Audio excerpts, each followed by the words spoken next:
everyone, welcome back to Max Physics.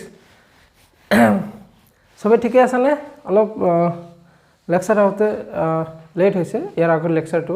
বহুত দিন পিছত আপলোড কৰিছো সো লাস্ট ক্লাস আমি কি আলোচনা কৰিছিলো আমি যিখিনি এনসিইআৰটিৰ কোৱেশ্চন আছিল chapter number 3 motion in straight লাইনৰ হেখিনি আমি কমপ্লিট কৰিছিলো আৰু তাৰে কিছুমান কোৱেশ্চন আমাৰ অলপ বাকি আছিল যিখিনি কৰিবলৈ আমাৰ অলপ ভেক্টৰৰ কনসেপ্ট লাগিব বুজি পাইছানে তো হেখিনি আমি এই চ্যাপ্টাৰটো যেটা শেষ হ'ব তাৰ পিছত আমি সেই কোৱেশ্চনখিনি আমি আলোচনা কৰিম বাকি ইয়াৰ আগৰ চ্যাপ্টাৰৰ যিখিনি কনসেপ্ট আছে সেই কনসেপ্টখিনিৰ পৰা যিখিনি কোৱেশ্চন কৰিব পৰা গৈছে হেখিনি আমি অলৰেডি কমপ্লিট কৰিছো আচ্ছা এতিয়া কথাটো হ'ল তোমালোকে বহুতেই কৈছা যে স্যাৰ ভেক্টৰৰ ওপৰত ভিডিও বনাব লাগে তাৰ মানে ভেক্টৰ বস্তুটো সবে অলপ মানে কি ভাবে অলপ ম্যাথমেটিক্যাল আছে ইয়াতে তো সবে অলপ বেছি টান বুলি ভাবে একচুয়ালি ভেক্টৰটো বহুত ইন্টাৰেস্টিং বস্তু বহুত ইন্টাৰেস্টিং তোমালোকে যদি ভেক্টৰটো ভালকে পঢ়িব খোজা তোমালোকে লেকচাৰখিনি সিৰিয়ালি চাবা আৰু বহুত চাবা এটা লেকচাৰ চালে পিছৰ লেকচাৰটো তোমালোকে নিজে চাব যাবা তাৰমানে ইমান ধুনীয়াকৈ আমি ভেক্টৰৰ ওপৰত বস্তুখিনি আমি বনাও যদি কাৰোবাৰ ভেক্টৰৰ ওপৰত অলপ ডাউট আছে তোমালোকে লেকচাৰ চাবা লেকচাৰৰ পিছত শেষত তোমালোকৰ ডাউটখিনি কমপ্লিট হৈ যাব যদি নহয় তলত কমেন্টত ডাউটটো লিখিবা নাকি নে ডাউটত কমেন্টটো লিখিবা যি লিখা আৰু সো কমেন্ট বক্সত লিখিবা কাৰ কি প্ৰবলেম হয় হবতো নালাগে আমি ইমান ডিটেইলছ ইয়াতে কথা পাতিম আচ্ছা এতিয়া ভেক্টৰটো আমাৰ যিখিনি ফিজিক্সৰ মানুহবিলাকে কয় ভেক্টৰ বলে ফিজিক্সৰ চাবিকাঠি বুজি পাইছেনে তাৰ মানে ফিজিক্সৰ যোনটো নলেজৰ যোনটো বক্স সেই বক্সটো তুমি যদি খুলিব খোজা তেতিয়াহলে তোমাৰ চাবি লাগিব না নাই তো সেই চাবিটো হৈছে ভেক্টৰ বুজি পাইছানে এতিয়া তোমাৰ ঘৰত এখন মানে আলমাৰি আছে আলমাৰিৰ ভিতৰত পইচা হোন মানে গোটেই ভৰ্তি বস্তু আছে তাৰমানে তুমি যদি আলমাৰিখন খুলিব খোজা তেতিয়াহলে তোমাৰ কি লাগিব চাবি লাগিব নে নে খুলিবা তো ঠিক তেনেকুৱা যদি এখন এটা বক্স আছে বুলি ভাবা যে য'ত ফিজিক্সৰ কথাবিলাক ভৰ্তি হৈ আছে ফিজিক্সৰ থিওৰি ফিজিক্সৰ মেইন কনসেপ্ট বিলাক তাতে আছে তো তুমি সেই কনসেপ্টখিনি যদি ল'ব খোজা তেতিয়াহলে তোমাৰ চাবি লাগিব বুজি পাইছানে আৰু সেই চাবিটো হৈছে ভেক্টৰ বুজি পাইছানে এই চাবিটো হৈছে ভেক্টৰ সো ভেক্টৰ বহুত বেছি ইম্পৰ্টেন্ট হয় ফিজিক্সৰ কাৰণে ইয়াৰ উপৰিও তুমি হয়তো যিখিনি এক্সামত কোৱেশ্চন আহিব তুমি যদি চাবি নোহোৱাকৈ নলেজ ল'ব যোৱা তেতিয়াহলে ওপৰে নলেজ ল'ব লাগিব যেনেকুৱা বক্সটো আছে তোমাৰ তাত চাবি নাই তুমি কি কৰিব লাগিব ওপৰে চাব লাগিব ওপৰে চাই বক্সটো অলপ মানে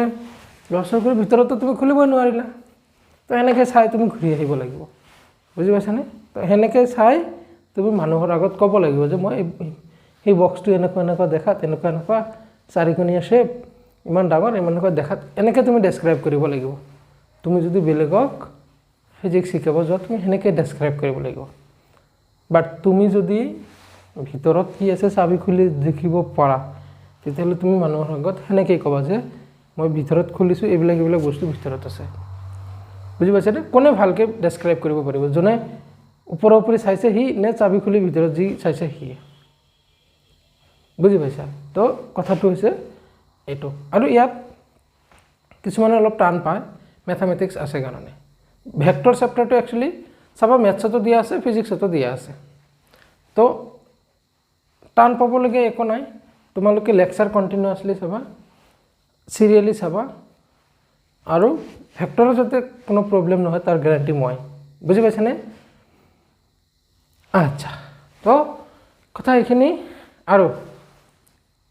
চেনেলটো সাবস্ক্ৰাইব কৰা বহুত দিন পিছত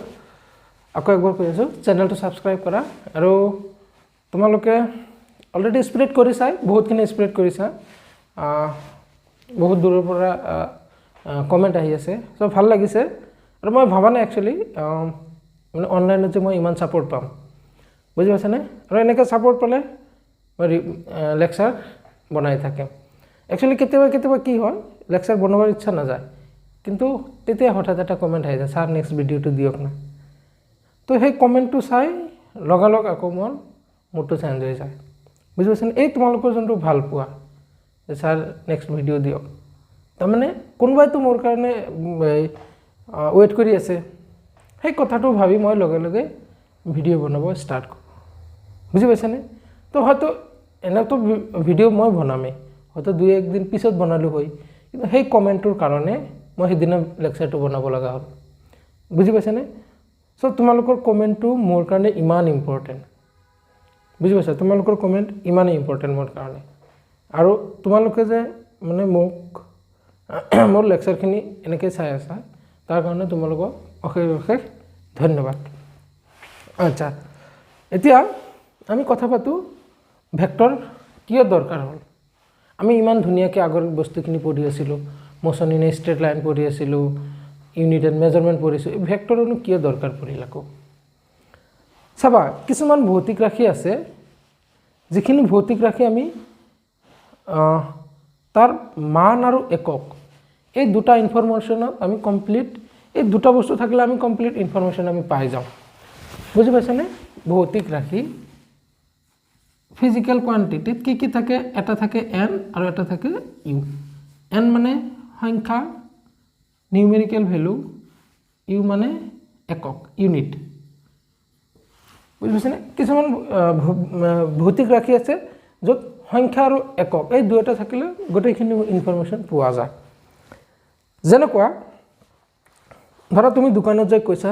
যে মোক 5 কেজি চাউল দিয়ক তো মানুহজনে তোমাক কি কৰিব 5 কেজি চাউল দিব তাৰমানে তুমি যিখিনি ইনফৰমেশ্যন দিছা মানুহজনক 5 কেজি কিমান 5 কেজি 5 টো কি সংখ্যা কেজিটো একক তাৰমানে এই দুটা বস্তু কৈছা সেই মানুহজনে দোকানীজনীয়ে বা দোকানীজনে গোটেই ইনফৰমেশ্যনটো পাইছে আৰু তোমাক 5 কেজি চাউল দিছে তুমি ঘৰত লৈ আহিছা আচ্ছা আকৌ একজনে যে কৈছে যে মোক 10 কেজি আটা দিয়ক সিমিলাৰ ইনফৰমেশ্যন সেই গোটেইখিনি ইনফৰমেশ্যন পাইছে 10 কেজি আটা দিছে ঠিক তেনেকুৱা মোক 100 টকা দিয়ক বুজি পাইছেনে তাতে 100 আছে টকা আছে একটো হৈছে টকা আৰু 100টো হৈছে টকাটো হৈছে একক 100টো হৈছে সংখ্যা তো এনে কিছুমান ভৌতিক ৰাশি আছে য'ত সংখ্যা আৰু এককটো থাকিলে ইনফৰমেশ্যন কমপ্লিট হয় মই যদি সেই মানে সংখ্যা আৰু এককটো কওঁ সন্মুখৰ জনে ধুনীয়াকৈ সেই ইনফৰমেশ্যনখিনি বুজি পায় বুজি পাইছেনে আচ্ছা কিন্তু এনে কিছুমান ভৌতিক ৰাশি আছে য'ত এই বস্তুটো এপ্লিকেবল নহয় যাত মান আৰু একক ক'লে বস্তুটো নহয় ইনফৰমেশ্যন নাপায় বুজি পাইছেনে স্যাৰ বুজা নাই এটা এক্সাম্পল দিওঁ আচ্ছা এতিয়া এক্সাম্পলটো চাবা মই দুজন ছোৱালীৰ নাম লওঁ এটা হৈছে সাপোজ কমেন্ট কৰিছা ধৰা প্ৰিয়ংকা দলে এজনী প্ৰিয়ংকা লিখিলোঁ মই আৰু এজনী মই ললোঁ সেলিমা এই কমেন্ট কৰি আছে সেলিমাই কমেন্ট কৰিছে তেজপুৰৰ পৰা তো মই ধৰি ললোঁ এই দুজনী ছোৱালীৰ ফ্ৰেণ্ড হয় কেনেকৈ ফ্ৰেণ্ড হৈছে সাপোজ মোৰ কমেন্ট বক্সৰ পৰা ফ্ৰেণ্ড হৈছে তো ধৰি ললোঁ মই কি ক'ব গৈ আছোঁ মই ক'ব গৈ আছোঁ যে কিছুমান ক্ষেত্ৰত একক সংখ্যা আৰু একক থাকিলে গোটেইখিনি ইনফৰমেশ্যন নাপায় সন্মুখৰ জনে সেই কথাটো বুজাব গৈ আছোঁ আচ্ছা ইয়াৰ ঘৰ তেজপুৰ ইয়াৰ মই ধৰি ললোঁ গুৱাহাটীৰ পৰা অলপ দূৰত এতিয়া কিমান দূৰত মই সেইটো নকওঁ তো ইহঁতে দুজনে ধুনীয়া ফ্ৰেণ্ড হৈ গৈছে এতিয়া সেলিমাই কল কৰিছে প্ৰিয়ংকাক কল কৰিছে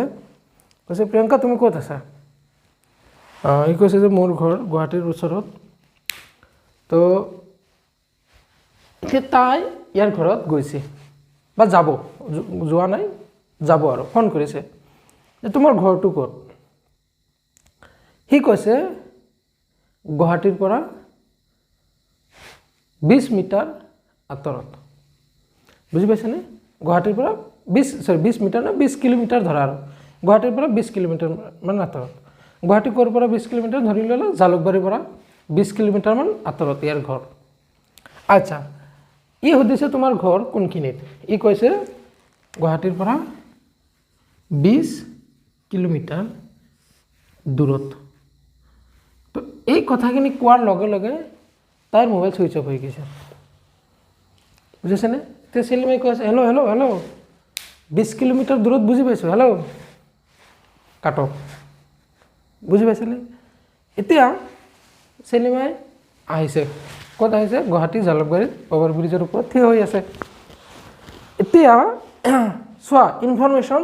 কি কি দিছে? 20 নাম্বাৰ, কিলোমিটাৰ, ইউনিট। তো ইয়াত এন আৰু ইউ দুয়োটাই আছে। বুজি পাইছা? আচ্ছা, এতিয়া চেলিমা আহিছে, অভাৰ ব্ৰিজৰ ওপৰত থিয় হৈ আছে, ফোন লগাই আছে, ফোনটো নালাগে। এতিয়া কৈছে গুৱাহাটীৰ পৰা 20 কিলোমিটাৰ আঁতৰত। এতিয়া সি কোনটো ৰাস্তা ল'ব? গোৱালপাৰাৰ ফালে যোৱা ৰাস্তাটো ল'ব নে আমিনগাঁও ফালে যোৱা ৰাস্তাটো ল'ব নে এইফালে লখৰা সেইটো চাইডত যোৱা ৰাস্তাটো ল'ব নে ইউনিভাৰ্চিটিৰ পিছফালে যোৱা এটা ৰাস্তা আছে সেইটো দি যাব? কোনটো ৰাস্তাতে সি যাব? বুজি পাইছেনে? এতিয়া চেলিমাই ভাবি আছে যে বাই চান্স ই যদি মোক কিবাকে দিশ ক'লে হয়, ই যদি কিবাকে ক'লে হয় যে গুৱাহাটীৰ পৰা জালুকবাৰীৰ পৰা পশ্চিম ফালে যোৱা ৰাস্তাটো যে 20 কিলোমিটাৰমান আহিলে মোৰ ঘৰটো, কিবাকে যদি সেই দিশটো ইনফৰমেশ্যন দিলে হয়, তেতিয়াহ'লে মই ধুনীয়াকৈ ইয়াৰ ঘৰত যাব পাৰিলোঁ হয়। তেতিয়াহ'লে চোৱা, ইয়াতে প্ৰিয়ংকাই ইয়াৰ যোনখিনি যিটো ঘৰৰ এড্ৰেছটো কেনেকৈ দিছে? 20 কিলোমিটাৰ কৈছে ই, বুজি পাইছেনে? 20ও আছে, তাতে কিলোমিটাৰো আছে, কিন্তু চেলিমাই গোটেইখিনি ইনফৰমেশ্যন পোৱা নাই। বুজি পাইছেনে? যদি গোটেইখিনি ইনফৰমেশ্যন পালে হয় তেতিয়া সেইটো ঘৰত আহি উপস্থিত হ'লে হয়। গোটেইখিনি ইনফৰমেশ্যন পোৱা নাই।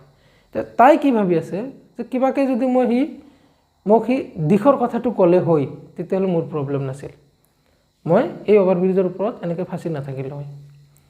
বুজি পাইছানে? তো ইয়াত এটা বস্তুৰ কম হৈ আছে। চেলিমাই গোটেইখিনি ইনফৰমেশ্যন বুজি পোৱাত এটা বস্তু কম হৈ আছে, সেই বস্তুটো হৈছে দিশ। বুজি পাইছানে? বুজি পাইছানে মোৰ কথাটো? তো এনেকুৱা আমাৰ লাইফত এনে কিছুমান চিটুৱেশ্যন আছে বা এনে কিছুমান ঘটনা আমি ডেছক্ৰাইব কৰিবলৈ হ'লে কেৱল মান আৰু একক এই দুটা থাকিলেই সন্মুখৰ জনে গোটেইখিনি ইনফৰমেশ্যন নাপায়, গোটেইখিনি কথা বুজি নাপায়। তো ইয়াত এটা অতিৰিক্ত বস্তুৰো দৰকাৰ হয়, সেই বস্তুটো হৈছে দিশ। বুজি পাইছেনে? তো এতিয়া যিবিলাক ভৌতিক ৰাশি, এতিয়া ভৌতিক ৰাশিতো মান আৰু একক থাকে হা, তো এই যোনটো দিশ আমাৰ এটা নতুনকৈ দৰকাৰ পৰিল ইনফৰমেশ্যন কমপ্লিট দিয়াৰ কাৰণে, তো এইবিলাক কোনবিলাক ভৌতিক ৰাশিত এই দিশ দৰকাৰ হয় কমপ্লিট ইনফৰমেশ্যন দিয়াৰ কাৰণে? কোনবিলাক ভৌতিক ৰাশিক টোটেলি ফুল্লি ইনফৰমেশ্যন দিবলৈ দিশৰ প্ৰয়োজন হয়? সেইবিলাক ৰাশিক আমি কি কৰিম? আমি এটা নতুন চিম্বল দি বুজাম। বুজি পাইছানে? তো সেই চিম্বলটোক আমি কি বুলি ক'ম? ভেক্টৰ।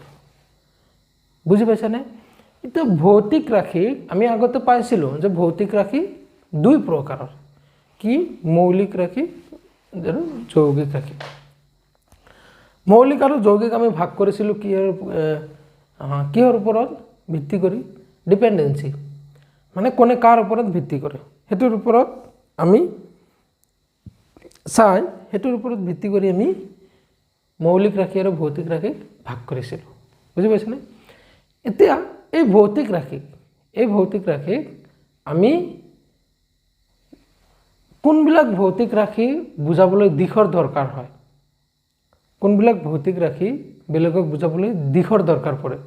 সেইবিলাক ভৌতিক ৰাশিক আমি কম ভেক্টৰ ৰাশি আৰু কোনবিলাক ভৌতিক ৰাশিক কমপ্লিটলি বুজাবলৈ দিশৰ প্ৰয়োজন নাই সেইবিলাক ভৌতিক ৰাশিক আমি কম স্কেলাৰ ৰাশি তো বুজি পাইছা না কথাখিনি তো ভেক্টৰ কিয় দৰকাৰ পৰিল ভেক্টৰ দৰকাৰ পৰিল কিছুমান ভৌতিক ৰাশিৰ ইনফৰমেশ্যন ফুল্লি আনজনক দিবলৈ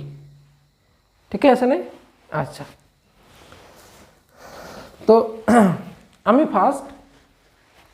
ফাৰ্ষ্ট চাম ভেক্টৰ এই ভেক্টৰটো দেখাত কেনেকুৱা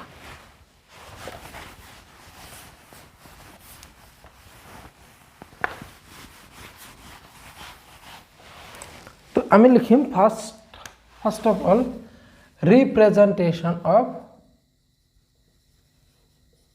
representation of vector বুজি পাইছে নে representation of vector অসমীয়াত কি লিখিম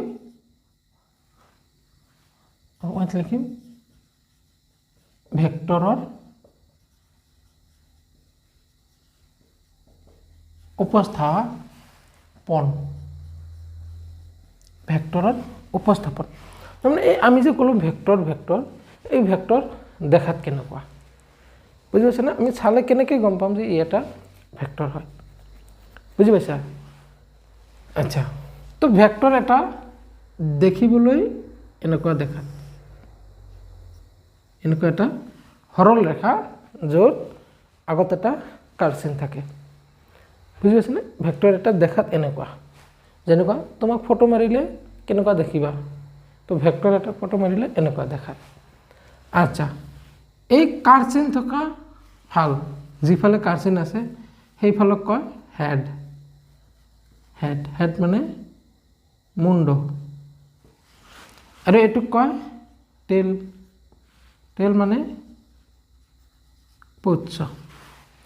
এটা ভেক্টৰৰ কি থাকে টেইল আৰু হেড যিফালে কাৰ্চিন থাকে সেইটো হেড আৰু এইটো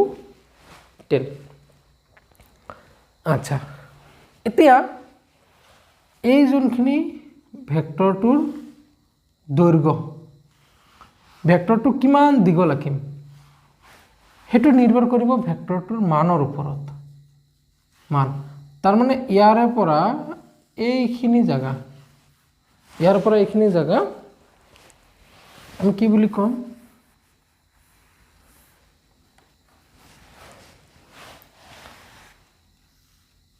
ইয়াৰ পৰা এই দৈৰ্ঘ্যখিনিক আমি ক'ম মান ইংলিছত কয়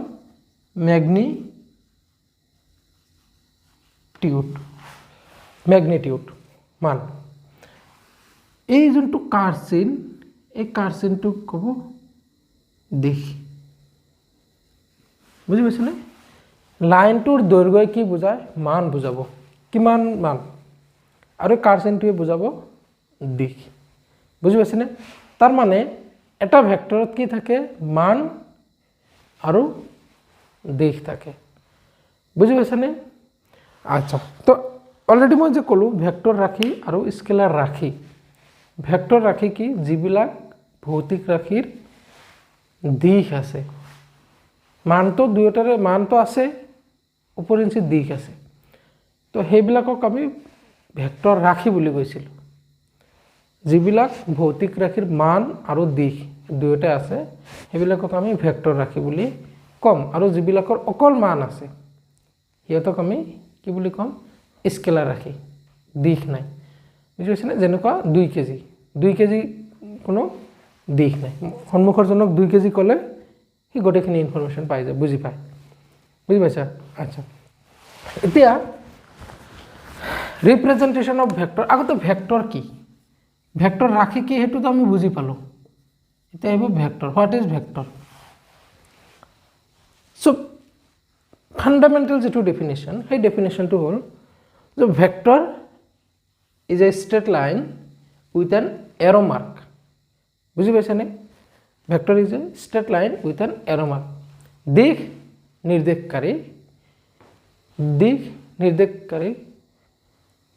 কাৰ্চিনযুক্ত সৰল ৰেখাক ভেক্টৰ বুলি কোৱা হয় এইটো ডেফিনেশ্যন লিখিবা দিশ নিৰ্দেশকাৰী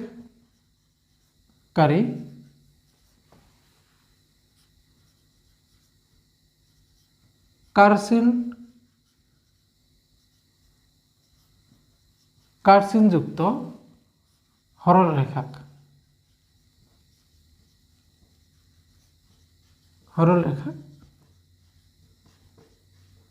ভেক্টৰ বুলি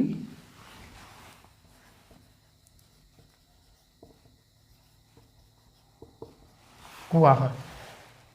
বুজি পাইছানে আচ্ছা ইয়াক আচ্ছা বাকিখিনি কথা ইয়াৰ পিছতে পাতো আগতে ভেক্টৰ এটো ডেফিনিশ্যন আচ্ছা ইয়াত কি কি থাকে ভেক্টৰ এটা দুটা অংশৰে গঠিত তো এটা হৈছে মান আৰু এটা হৈছে দিশ তো আমি ভেক্টৰ এটা কেনেকৈ লিখিম মান ইনটু দিশ বুজি পাইছানে মান আৰু দিশ আচ্ছা এতিয়া যিকোনো এটা ভৌতিক ৰাশি ধৰি ললো মই এ তো এ কি বুজাইছে নাজানো যিকোনো এটা ভৌতিক ৰাশি ধৰক কালি হ'ব পাৰে দৈৰ্ঘ্য হ'ব পাৰে তাৰপিছত ক্ষেত্ৰফল হ'ব পাৰে সৰি ক্ষেত্ৰফলৰ কালিটো ভলিউম হ'ব পাৰে যিকোনো এটা ভৌতিক ৰাশি মই এটো বুজাইছো এ এটা এই ভৌতিক ৰাশিটোৰ যদি দিশ থাকে তেতিয়াহ'লে ভেক্টৰ ৰাশি হ'ব আৰু ভেক্টৰ ৰাশি হোৱাৰ লগে লগে আমি ওপৰত সেই চিনটো দি দিম তাৰমানে ইয়াৰ ওপৰত টুপি আছে না নাই সেইটো আমি চালে ইয়াতে ক'ব পাৰিম যে ই কি ৰাশি ভেক্টৰ ৰাশি বুজি পাইছানে ই ভেক্টৰ ৰাশি আচ্ছা এতিয়া যদি মই যিকোনো ভৌতিক ৰাশি মই ক'লো বি এতিয়া ই কি ৰাশি যিকোনো ভৌতিক ৰাশি এটো ক'লো মই ই কি স্কেলাৰ নে ভেক্টৰ তুমি কি চাবা ইয়াৰ ওপৰত কাৰ্চিন নাই তো ই স্কেলাৰ ৰাশি বুজি পাইছানে আচ্ছা এতিয়া হ'ব ই ভেক্টৰ ৰাশি আচ্ছা তো মই ধৰি ললো এই যোনটো মই এটা লাইন আঁকিছো যে এইটো ভেক্টৰ এই ভেক্টৰটো মই ধৰি ললো ভেক্টৰটো হৈছে এ এই ভেক্টৰটো হৈছে এ তো ইয়াৰ পৰা এইখিনি যেহেতু মান বুজালে আমি এনেকৈ লিখিম এই ভেক্টৰটো মই দুটা দাগৰ ভিতৰত ৰাখিম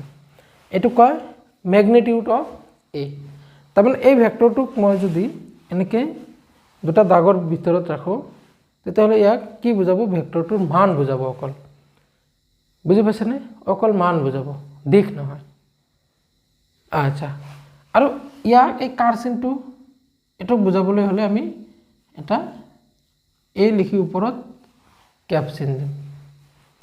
বুজি পাইছানে তাৰমানে যিকোনো ভেক্টৰ এটা যদি এ হয় তেতিয়াহ'লে আমি তাক কেনেকৈ লিখিম এ ওপৰত কাৰ্চিন বুজি পাইছা সেই ভেক্টৰটোৰ মান কেনেকৈ বুজা যিকোনো ভেক্টৰৰ মান বুজাবলৈ হ'লে তাক দুটা দাগৰ ভিতৰত ৰাখি দিয়া হয় তো এইটো হ'ব আমাৰ মডুলাছ অফ এ বা ম্যাগনিটিউড অফ এ এনেকৈ পঢ়ে ম্যাগনিটিউড অফ এ তাৰমানে এ ভেক্টৰৰ মান দিক কেনেকৈ বুজা ইনটু এ ক্যাপ আচ্ছা এই দিক বুজাবলৈ যোনটো আমি সিম্বল ইউজ কৰিছো চোৱা ইয়াৰ ওপৰত কাৰ্চিন আছে ইয়াৰ ওপৰত এনেকুৱা এটা চিন আছে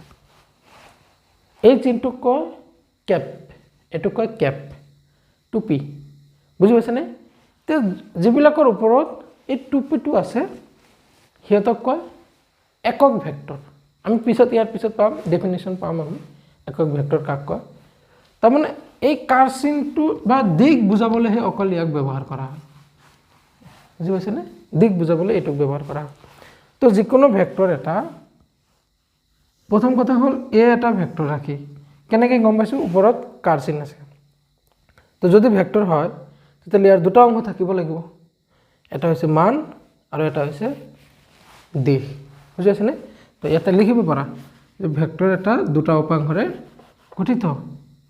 এটা হৈছে মান আৰু আনটো হৈছে দিশ বুজি পাইছানে আচ্ছা তো তো এইখিনি আছিলে ভেক্টৰৰ বেসিক কথা চিনাকি হোৱাৰ মানে মেইন আৰু বুজি পাইছানে এতিয়া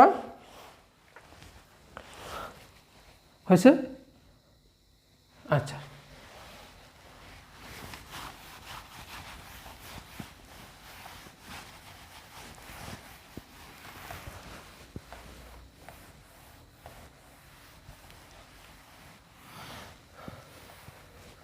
ভেক্টৰৰ ৰিপ্ৰেজেন্টেশন গ'ল আচ্ছা এনে ক'বাচোন মই সাপোজ 5 নিউটন আঁকিলোঁ এইফালে মই 10 নিউটন আঁকিলোঁ 5 নিউটনটো মই কিমান ডাঙৰ আঁকিম এইখিনি তো মই 10 নিউটনটো কিমান আঁকিব লাগিব চাবা একক একেই আছে কিন্তু মান এটোৰ যিখিনি দৈৰ্ঘ্য 5 মানে এই দৈৰ্ঘ্যখিনি কিমান বুজাইছে দৈৰ্ঘ্যখিনি হৈছে 5 বুজি পাইছেনে ইয়াৰ দিক কিন্তু বুজোৱা নাই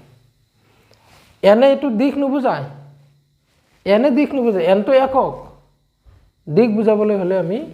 এটা ইয়াতে এটা এই 5 নিউটনটো যেটো সিম্বলেদি বুজাইছিল তাৰ ক্যাপ আমি ইউজ কৰিম ঠিক এনেকুৱা এটো ইয়াৰ পৰা এখিনি হ'ব 10 বুজিছেনে 10 আচ্ছা তো কোনটো ভেক্টৰ ডাঙৰ কোনটো ভেক্টৰ সৰু আমি দৈৰ্ঘ্য চাই ক'ব পাৰিম কাৰণ ভেক্টৰটোৰ দৈৰ্ঘ্যই ভেক্টৰটোৰ মান বুজায় এইখিনি আছিল বেসিক কথা আচ্ছা তাৰ পিছত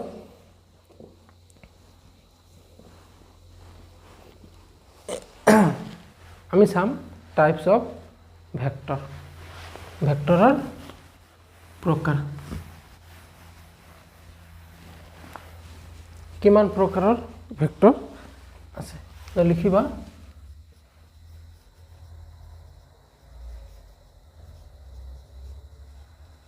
টাইপস অফ ভেক্টৰ ভেক্টৰৰ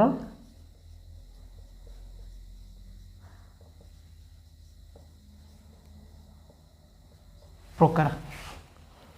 কিমান টাইপসৰ ভেক্টৰ আছে ফাৰ্স্ট অফ অল লিখিবা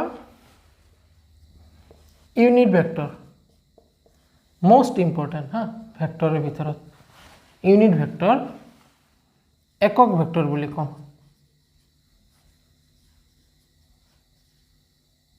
একক ভেক্টৰ তে একক ভেক্টৰ কাক কয় সো চাবা ভেক্টৰ এটা কি থাকে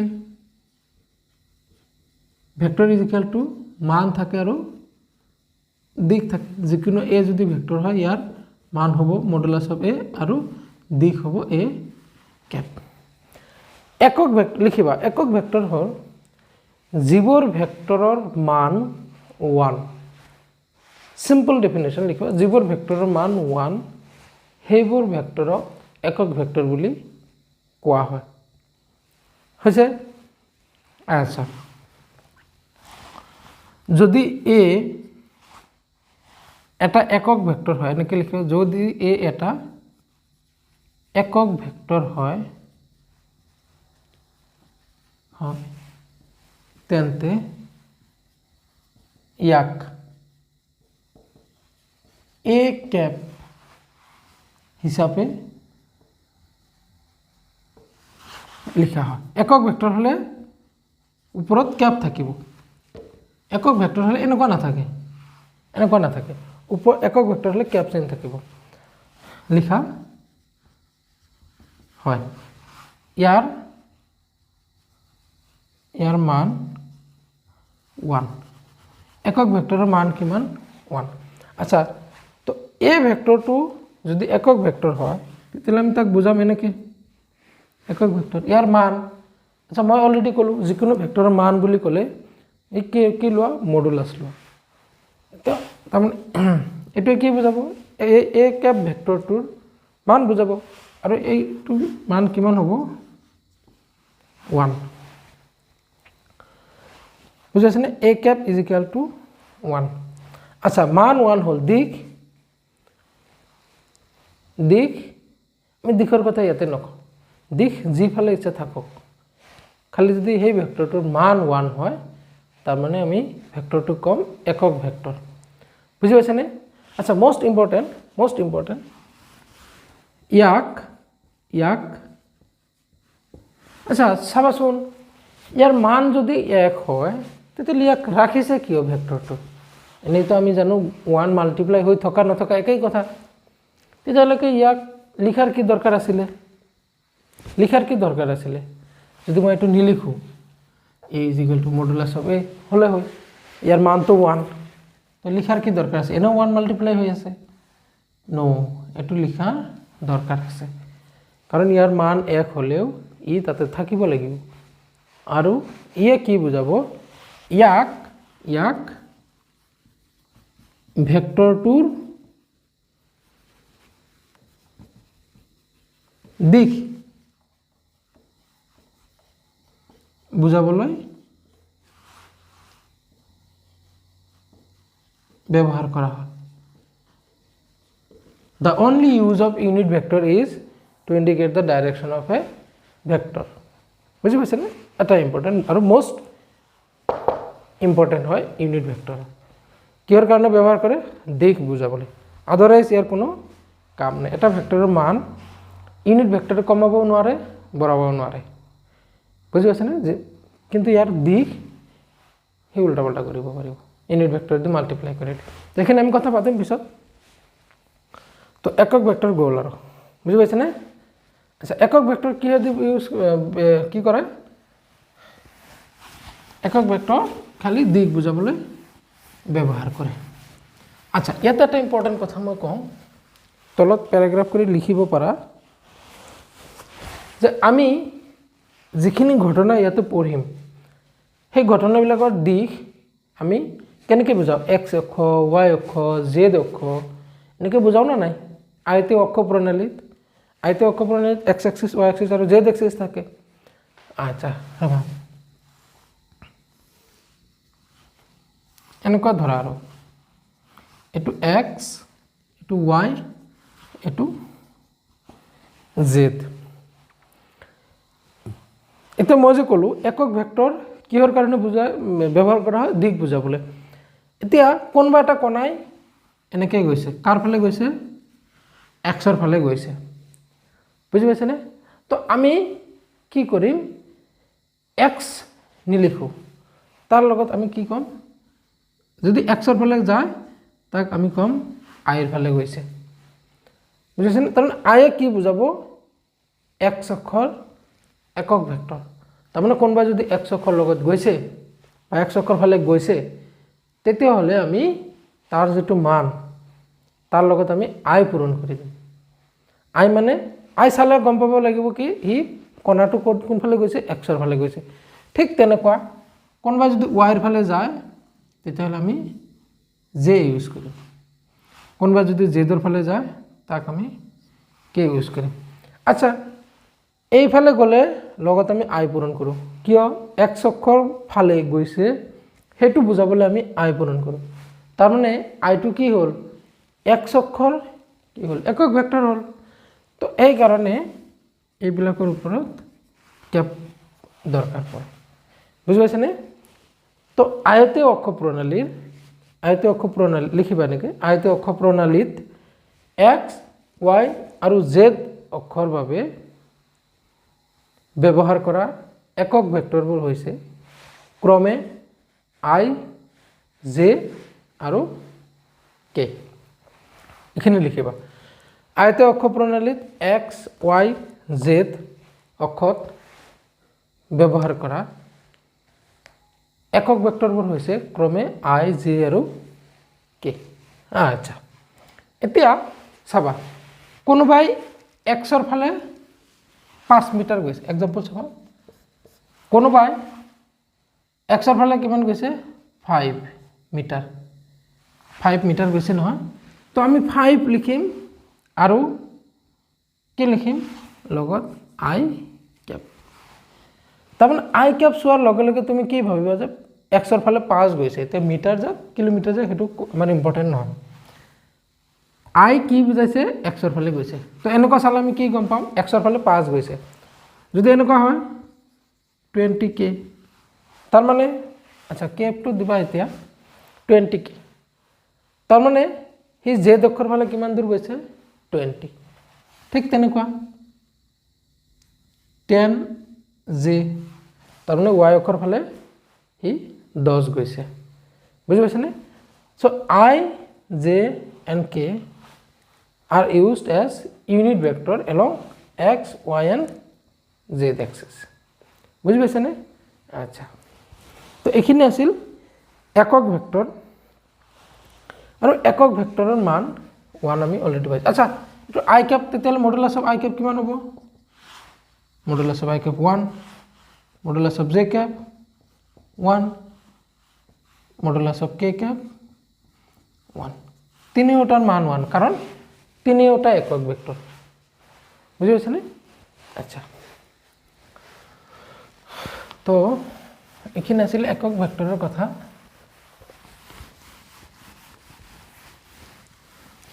कभी जो बादल बरसे मैं देखूं तुझे आंखें भर के तू लगा मुझे पहली बारिश की दुआ তাৰপিছত চাম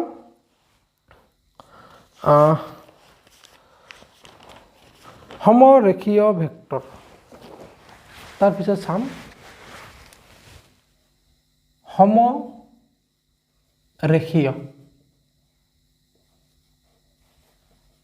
সমৰেখীয় ভেক্টৰ এটো কো লিনিয়াৰ ভেক্টৰ আচ্ছা ভেক্টৰ কি দি বুজাও এটা দাগ দি ন এটা দাগ দি আগত এটা কাৰ্সন লগাই দিলে হি ভেক্টৰ হৈ যায় এতিয়া ধৰ এনেকুৱা এটা দাগ দিলু এই দাগটোৰ দ্বাৰা যদি মই তিন আচ্ছা এটো এটা দিলু এটো এটা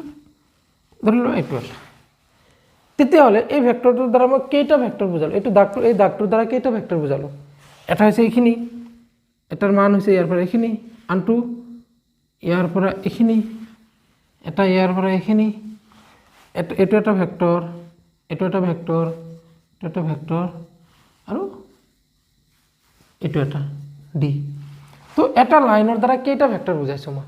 চাৰিটা তো এই চাৰিটা কি ক'ব একে ৰেখীয় ভেক্টৰ তাৰ মানে ডেফিনেশন কি লিখিবা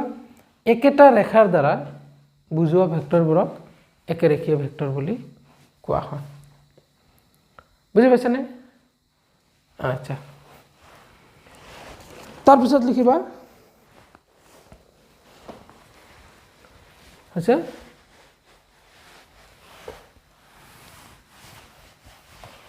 তাৰপিছত লিখিবা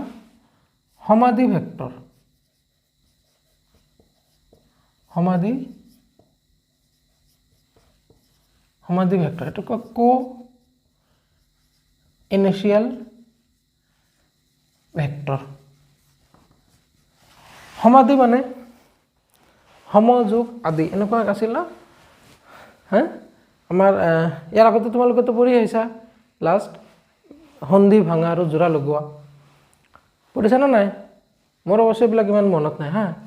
এনে কলো সমাধি সমান যোগ আদি এনেকুৱা হ'ব চাগে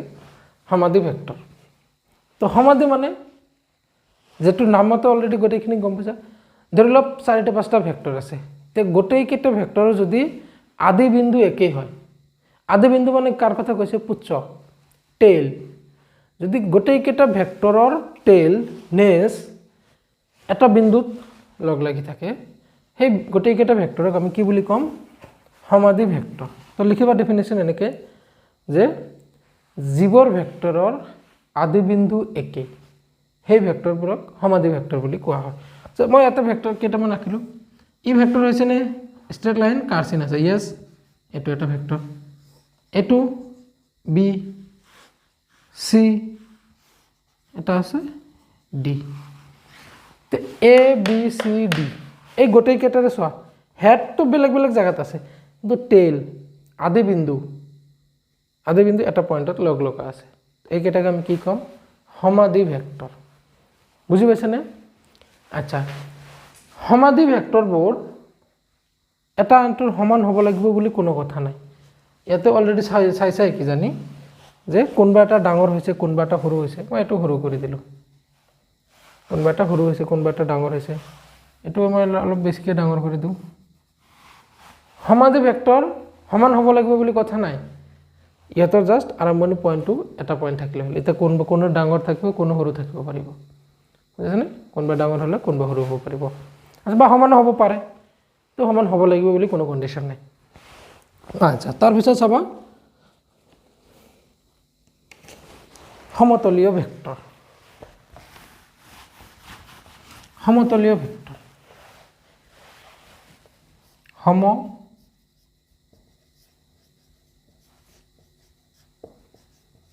সমতলীয় ভেক্টৰ বুজিছনে এটো কয় কোপ্লেনাৰ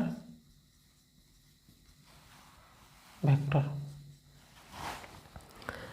সমতলীয় মানে কি সমানযুক্ত তলীয় সমতলীয় তাৰ মানে যদি চাৰিটা পাঁচটা ভেক্টৰ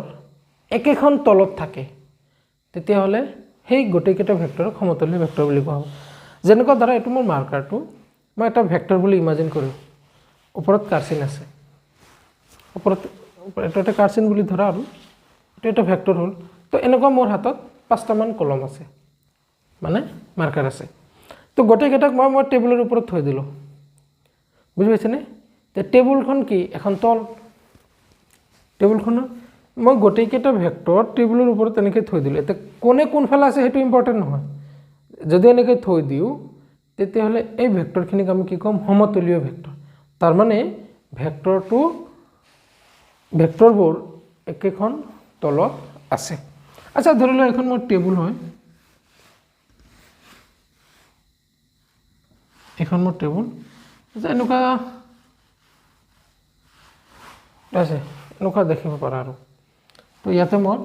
এটা ভেক্টৰ এটা ভেক্টৰ বুজি পাইছানে এইটো এটা ভেক্টৰ এতিয়া এই গোটেইখিনি ভেক্টৰ এখন তলত আছে তো এই কাৰণে এইখিনি ভেক্টৰক আমি কি কম তো ধৰা a b c d e f g আগত ক্যাপিটাল পিছত স্মল হৈ গৈছে কথা নাই তো ভেক্টৰখিনি এখন তলত আছে এইকাৰণে সমতলীয় ভেক্টৰ আচ্ছা ডেফিনেশনটো লিখা হৈছে একেখন সমতলত থকা ভেক্টৰবোৰক সমতলীয় ভেক্টৰ বুলি কোৱা হয় বাস আচ্ছা ইয়াতে এটা পয়েন্ট লিখি লবা দুটা ভেক্টৰ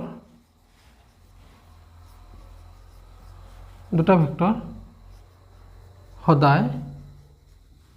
সমতলীয় হয় এটো ইম্পৰ্টেন্ট পয়েন্ট হা তুমি স্টাৰ মাৰ্ক কৰি লিখিবা দুটা ভেক্টৰ সদায় সমতলীয় হয় মই আৰু এটা মাৰ্কাৰ আনো বুজাই দিবৰ কাৰণে আচ্ছা চাবা এই দুটা ভেক্টৰ এটো কাৰ্চিন আছে হোপাটো কাৰ্চিন বুলি ভাবা এই ভেক্টৰ দুটা তুমি যেনেকৈ নাৰাখা এনেকৈ ৰাখিলো মই এই দুখন মই ইয়াতে এটা কাগজ থলে কাগজখনৰ ওপৰতে পৰিব চোৱা এতিয়া মই এটো এনেকৈ কৰিলো তথাপি এখন সমতলৰ ওপৰত পৰিব মই এটো কাগজ বুলি ভাবা হাতখন একেখন সমতলত পৰিল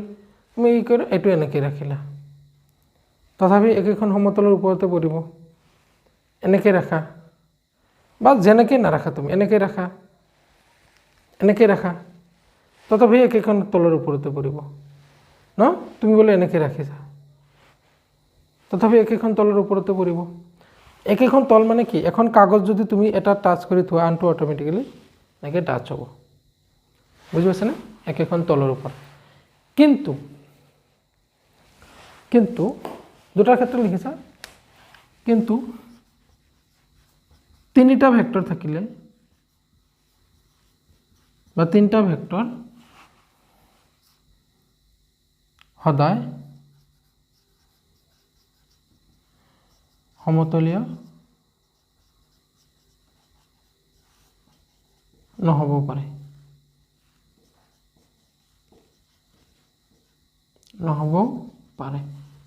সৰু সৰু স্পেলিং মিষ্টেক হ'লে আৰু এডজাষ্ট কৰি ল'বা। তিনিটা ভেক্টৰ হ'লে কেনেকুৱা হ'ব চাবা। এতিয়া মোৰ হাতত কলম এখন আছে, য়েছ, তো এখন ৰেড পেন আছে ৰ'বা। ছাপ'জ তিনিখন হ'লে সমতলীয় একেই, সমতলীয় হ'ব পাৰে নহ'ব পাৰে। কেনেকৈ? এইটো এই দুটা ভেক্টৰ, এই দুটা ভেক্টৰ, এইটো এটা ভেক্টৰ। এতিয়া চোৱা, তিনিখন একেখন প্লেনতে আছে। এখানে মই কাগজ দিলে তিনিটা মোৰ হাতত পৰে, বাট এইটো যদি মই এনেকৈ ৰাখোঁ তেতিয়াহ'লে এইটো এনেকৈ থ'লে এইটোতো নপৰিল নহয়, এইটোতো নপৰিল। এই কলমটো মোৰ হাতখনৰ তলত পৰিছেনে, হাতখনৰ ওপৰত পৰিছেনে? নাই পৰা, মোৰ হাতখনৰ লম্ব হৈ গৈছে। তো এই দুটাতো একে সমতলত থাকিল, কিন্তু এইটো নাথাকিল। ঠিক তেনেকুৱা এই দুটা তুমি ৰাখা এখন সমতলত, এই দুটা ৰাখিছা, কিন্তু এইটো নপৰে। তো তিনিটা যদি ভেক্টৰ হয় সি সমতলীয় হ'ব পাৰে নহ'ব পাৰে, আৰু তিনিটা হ'লে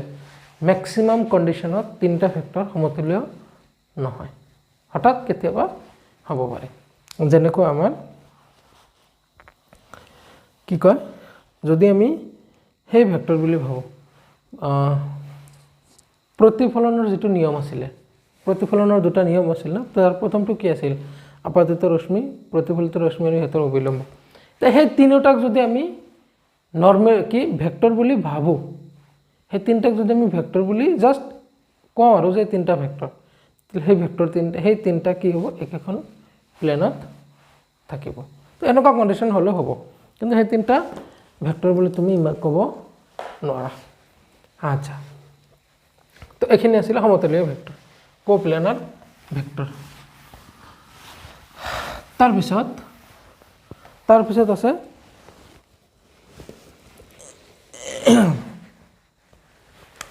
সমান ভেক্টৰ। সমান ভেক্টৰ,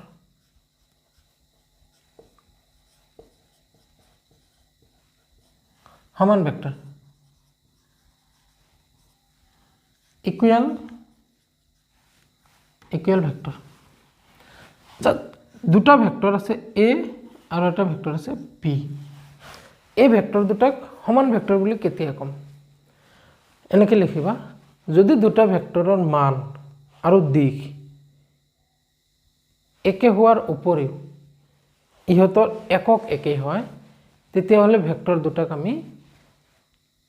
সমান ভেক্টৰ বুলি কওঁ। ভেক্টৰ এ আৰু ভেক্টৰ বিৰ মান মানে ধৰা এইটো 5, এইটোৰ দৈৰ্ঘ্য যিমান ইয়াৰ দৈৰ্ঘ্য সিমান, বুজি পাইছেনে? দুয়োটাৰ দৈৰ্ঘ্য একে, দুয়োটাৰ দৈৰ্ঘ্য একে মানে দুয়োটাৰ মান একে। তো এইটোৰ মডুলাছ অফ এ যিমান, মডুলাছ অফ বিও সিমানে। এইটোৰ যিটো দিশ এক্সৰ ফালে, এইটোৰ দিশ এক্সৰ ফালে, তো মান আৰু দিশ একে আছে, বুজি পাইছেনে? কিন্তু মান আৰু দিশ একে থাকিলে ভেক্টৰ দুটা একে হ'ব নোৱাৰে, বুজি পাইছেনে? যেনেকুৱা ধৰা 5 নিউটন বল, 5 নিউটন ফ'ৰ্চ আৰু 5 মিটাৰ পাৰ ছেকেণ্ড বেগ। চোৱা ইয়াতো আচ্ছা 5 নিউটন ফ'ৰ্চ এক্সৰ ফালে আৰু 5 মিটাৰ পাৰ ছেকেণ্ড বেগ এক্সৰ ফালে, বুজি পাইছেনে? এতিয়া চোৱা ইয়াতে চাবা, ইয়াতো 5, ইয়াতো 5, ইয়াতো 5, ইয়াতো 5, দিশ দুয়োটা এক্সৰ ফালে, কিন্তু ইয়াতে আছে ফ'ৰ্চ, ইয়াতে আছে বেগ। তো ইয়াত এইটো যদি তুমি এ কোৱা, এইটোক যদি তুমি বি কোৱা, এই ক্ষেত্ৰত A is not equal to B. এই ক্ষেত্ৰত এ আৰু বি তুমি সমান ভেক্টৰ বুলি ক'ব নোৱাৰা। কিয়? ইয়াতে মান একে আছে, দিশো একে আছে, বাট একক বেলেগ বেলেগ আছে। তো ইয়াতে আমি ডেফিনেশ্যন কি লিখিম, যে দুটা ভেক্টৰৰ মান কমা দিশ আৰু সিহঁতৰ একক একে হ'লে ভেক্টৰ দুটাক আমি সমান ভেক্টৰ বুলি ক'ব পাৰি, বুজি পাইছেনে? আচ্ছা, তো সমান ভেক্টৰ যেনেকুৱা ধৰা এ আৰু বি যদি সমান ভেক্টৰ হয়, যদি হয়, তাক আমি এনেকৈ লিখিম, A vector is equal to B vector, A vector is equal to B vector. বুজি পাইছেনে? আচ্ছা, তাৰপিছত আমি লিখিম, হৈছেনে? য়েছ।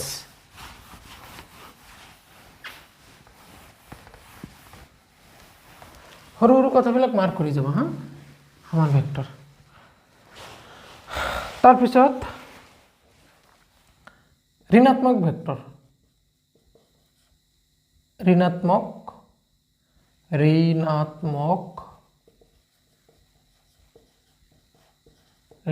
ভেক্টৰ, এইটো কয় নেগেটিভ ভেক্টৰ।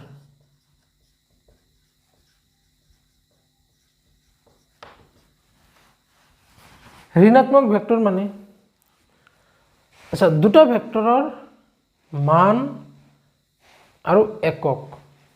একেই কিন্তু দিশ বিপৰীত হ'লে আমি ভেক্টৰ দুটাক এটাৰ আনটোৰ বিপৰীত ভেক্টৰ বুলি ক'ম। যেনেকুৱা এটা ভেক্টৰ হৈছে এইটো, কিমান 5 নিউটন এক্সৰ ফালে, 5 নিউটন এক্সৰ ফালে এটা বল আছে ন, ঠিক 5 নিউটন যদি মাইনাছ এক্সৰ ফালে হয়, এইটো 5 নিউটন, এইটো 5 নিউটন। চ' একক একে আছে, এইটো মাইনাছ এক্সৰ ফালে। ইয়াতে মান একেই আছে, এককো একেই আছে, কিন্তু দিশ বিপৰীত আছে। তো এইটো ভেক্টৰ তুমি যদি এ কোৱা, এইটো ভেক্টৰ তুমি যদি বি কোৱা, তেতিয়াহ'লে তুমি কি লিখিব পাৰিবা? A vector is equal to minus B vector. তাৰমানে এ ভেক্টৰ আৰু বি ভেক্টৰৰ মান আৰু একক একে, কিন্তু দিশ ওলোটা, বুজি পাইছেনে? A vector is equal to minus B vector. আচ্ছা, এটা কথা, এইটো যদি ভেক্টৰ হয় তোমালোকে এনেকৈ লিখিবা ন, এ ভেক্টৰ যদি এনেকুৱাও হয় তথাপি এনেকৈ লিখিবা এ ভেক্টৰ, বুজি পাইছেনে? এইটো ভেক্টৰ এনেকুৱা, তথাপি এইটো লিখিবা। বা ভেক্টৰ এটা এনেকৈ গৈছে, তথাপি এ এইফালে লিখিবা। এৰ ওপৰত কোনটো চিন আছে, কোনফালে চিন আছে, সেইটোৱে ভেক্টৰৰ দিশ নুবুজায়। ভেক্টৰৰ দিশ বুজাব লাইনটোৰ লগত কোনফালে চিন আছে সেইটো। এইটোতো এটা চিম্বল, নটেশ্যন বুলি কয়, নটেশ্যন হয় এইটো। এইটো আমি ভেক্টৰৰ ওপৰত চিনটো আমি ল'ম। যে ভেক্টৰৰ ওপৰত কোনোবাই আকৌ এইটো এনেকুৱা নকৰিবা, কোনোবাই, বুজি পাইছেনে? এইটো হৈছে আমাৰ এটা লিখাৰ ষ্টাইল, ধৰণ। তো এইটো আমি এইটো কাৰ্চেন যোনফালে নাথাকো, আমি ভেক্টৰটো সদায় ইংলিছ লেটাৰৰ ওপৰত আমি কাৰ্চেনটো এনেকৈ আমি লিখিম, বুজি পাইছেনে? কোনোবাই হয়তো ভাবিছে যে এনেকৈ টু বি এনেকৈ দিব, এনেকৈ দিব নালাগে, তুমি ভেক্টৰ যিফালে আছে তুমি এনেকৈ লিখিবা। আচ্ছা, তাৰপিছত কি আছে?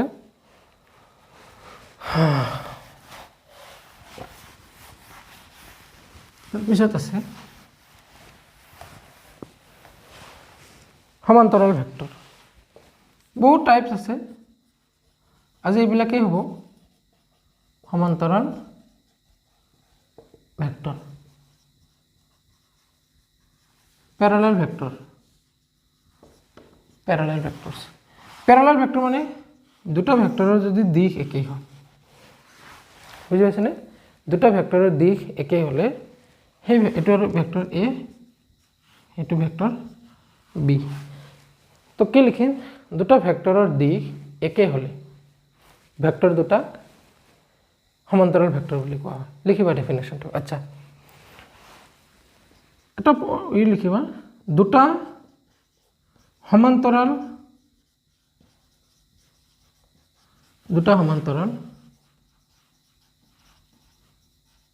ভেক্টৰৰ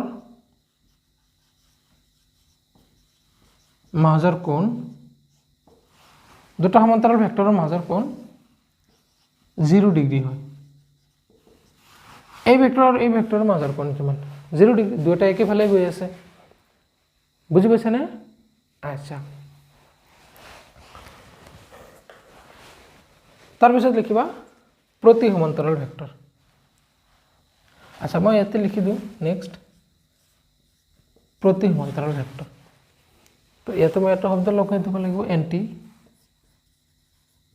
এন্টি প্যাৰালাল ভেক্টৰস। তো এন্টি প্যাৰালাল ভেক্টৰ মানে দুটা ভেক্টৰৰ জাষ্ট দিশটো এটা আনটোৰ ওলোটা হ'লে হ'ল বুজি পাইছেনে দুটা ভেক্টৰৰ দিশ পৰস্পৰ বিপৰীত হ'লে ভেক্টৰ দুটাক প্ৰতি সমান্তৰাল ভেক্টৰ বুলি কোৱা হয় আচ্ছা দুটা প্ৰতি সমান্তৰাল ভেক্টৰৰ মাজৰ কোণ দুটা এতে লিখিবা প্ৰতি সমান্তৰাল ভেক্টৰৰ মাজৰ কোণ 0 নহয় তো কিমান লিখিবা 180 ডিগ্ৰী হয় আচ্ছা এই ভেক্টৰ দুটাৰ মাজৰ কোণ 180 ডিগ্ৰী কেনেকৈ হয় আমি দুটা ভেক্টৰৰ মাজৰ কোণ উলিয়াব শিকিম ইয়াৰ নেক্সট ভিডিঅ'ত চাগে হ'ব এইখিনি তাৰমানে এই ভেক্টৰটো দুটা এই ভেক্টৰ দুটা যেতিয়া আমি টেইল টু টেইল মানে পুট নেজ দুটা যেতিয়া আমি কানেক্ট কৰিম এটা আছে এইফালে এ এইটো বি টু কোনফালে আছে বি টু এইফালে আছে তো এই নেজ দুটা তো কোণ কিমান কোণ কৰিছে 180 ডিগ্ৰী তো দুটা প্ৰতি সমান্তৰাল ভেক্টৰৰ মাজৰ কোণ 180 ডিগ্ৰী বুজি পাইছেনে দুটা সমান্তৰাল ভেক্টৰৰ মাজৰ কোণ 0 ডিগ্ৰী আচ্ছা চাবা সমান্তৰাল হ'বলৈ হ'লে দুটা ভেক্টৰ সমান্তৰাল হ'বলৈ হ'লে হিহত সমান হ'ব লাগিবনে দৰকাৰ নাই সমান্তৰাল হোৱাৰ মেইন চৰ্তটো হৈছে ইয়াতে দিশ একে হ'ব লাগিব এতিয়া ভেক্টৰ দুটা সমান হ'ব পাৰে নহ'ব পাৰে বুজি পাইছেনে প্ৰতি সমান্তৰাল হ'বলৈ হ'লে ভেক্টৰ দুটা জাষ্ট কি হ'ব লাগিব এটা আনটোৰ উল্টা ডাইৰেকশ্যনত হ'ব লাগিব এতিয়া মান একেও হ'ব পাৰে মান বিপৰীত দিশ সৰি মান একেও হ'ব পাৰে বেলেগ বেলেগো হ'ব পাৰে বুজি পাইছেনে আচ্ছা তেতিয়াহ'লে আচ্ছা সমান্তৰাল ভেক্টৰ আৰু সমান ভেক্টৰৰ মাজত ডিফাৰেন্সটো কি হ'ল তেতিয়াহ'লে সমান ভেক্টৰৰ মান সমান ভেক্টৰৰ দিশ দুয়োটাৰে সমান হ'ব লাগিব আচ্ছা সমান্তৰাল ভেক্টৰৰটো দিশ দুয়োটাৰে একেই হ'ব লাগিব সমান দুটা ভেক্টৰ সমান হ'লে সিহঁতৰ দিশ একে হয় দুটা সমান্তৰাল ভেক্টৰৰ দিশ একেই হয় তেতিয়াহ'লে পাৰ্থক্য কি থাকিল পাৰ্থক্য এইটোৱে যে দুটা সমান্তৰাল ভেক্টৰৰ মান বেলেগ বেলেগ হ'ব পাৰে কিন্তু দুটা সমান ভেক্টৰৰ মান কেতিয়াও বেলেগ বেলেগ হ'ব নোৱাৰে আচ্ছা তো ইয়াত আমি এটা কি লিখিম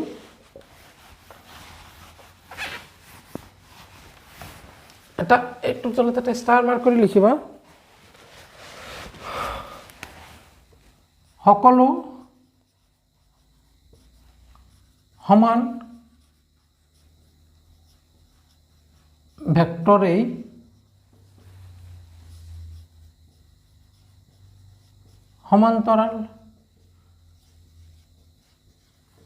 সমান্তৰাল ভেক্টৰ হয়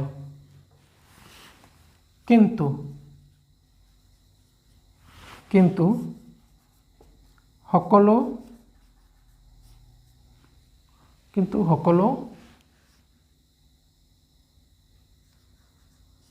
সমান্তৰাল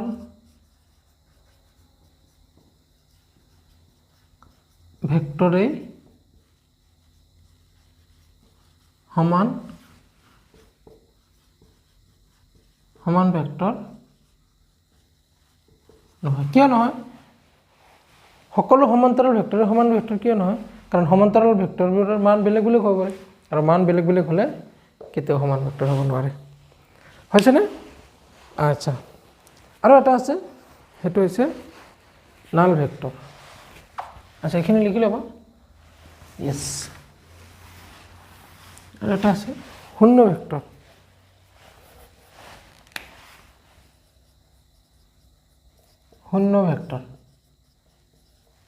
ইংলিছত কয় নাল ভেক্টৰ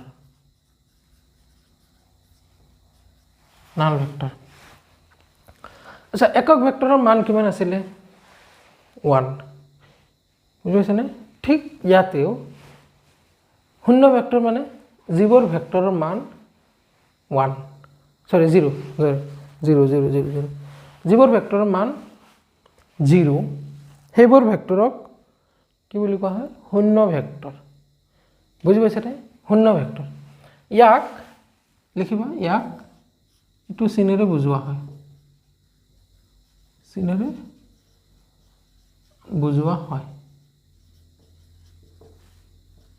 এইটো চিনেৰে বুজোৱা হয়